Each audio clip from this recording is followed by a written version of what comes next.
ఆంధ్రజాతికి ప్రమాదకర వ్యక్తి AP CM Jagan వైసీపీయేనని Janasena ప్రధాన కార్యదర్శి నాగబాబు అన్నారు.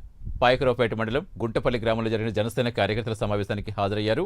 ఈ సందర్భంగా మాట్లాడుతూ కరోనా వైరస్ తర్వాత వచ్చిన వైరస్ వైసీపీ అని మండిపడ్డారు. ఈ వైరస్ను ఏపీ నుంచి తరిమేందుకు వ్యాక్సిన్ మందే జనసేన టీడీపీ కూటమని చెప్పారు. జనసేన అధినేత పవన్ కళ్యాణ్ కష్టం వర్ణనాతీతమని నాగబాబు కొనియాడారు. అధికారం ఉంటే ప్రజలకు సేవ చేసే అవకాశం వస్తుందని నాగబాబు తెలిపారు.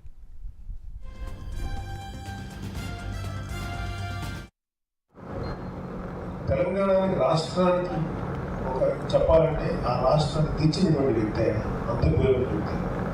సో ఏదో కారణాలు పక్కన పెడితే ఆయన తెలంగాణ అభివృద్ధి చేశారు. అయినా సరే మ్యాక్సిమం 5 years, ఇంకొక 5 years ఆయనకు అవకాశం ఇచ్చారు. నెక్స్ట్ టర్మ్ చెప్పి ఆయన ప్రభుత్వాన్ని ఓడించి కాంగ్రెస్ని ఎక్కించారు. అంటే ఇంత చేసిన కేసీఆర్ గారిని ఓడించారు అంటే ఇంత దుర్మార్గం చేసిన వైసీపీ ప్రభుత్వాన్ని ఎందుకు ఓడించలేదు అని నా నమ్మకం. ఖచ్చితంగా ఓడిస్తాను. అందరూ ఒక విషయంలో కాన్ఫిడెంట్గా ఉండండి. అదేంటంటే ఆ రోజు 2019లో జనసేన టీడీపీ విడిగా పోటీ చేయటం వల్ల చాలా సీట్లు కోల్పోయాయి. ఇవాళ 2019లో జనసేనకి ఎంత సీట్ ఉందో దానికంట ఖచ్చితంగా 5-6 రెట్ల సీట్ ఈరోజు అనుకుంది.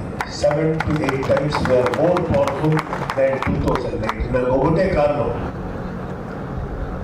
ఏమాత్రం నిరాశ చెందకుండా మొత్తం శక్తినంతా పొడ తీసుకుని తన శక్తి, తన బలాన్ని, తన ఆర్థిక బలాన్ని అన్నింటినీ పొడ తీసుకుని ఈ రోజుకి కూడా పార్టీ నడుపుతూ ఇంకొక 20 సంవత్సరాలు 30 సంవత్సరాలు నడుపుతానని నమ్ముకున్న ఒక నాయకుడు వెంట మనం నడిస్తే ఖచ్చితంగా నాయకుడికి మంచి జీవితం ఇస్తాం.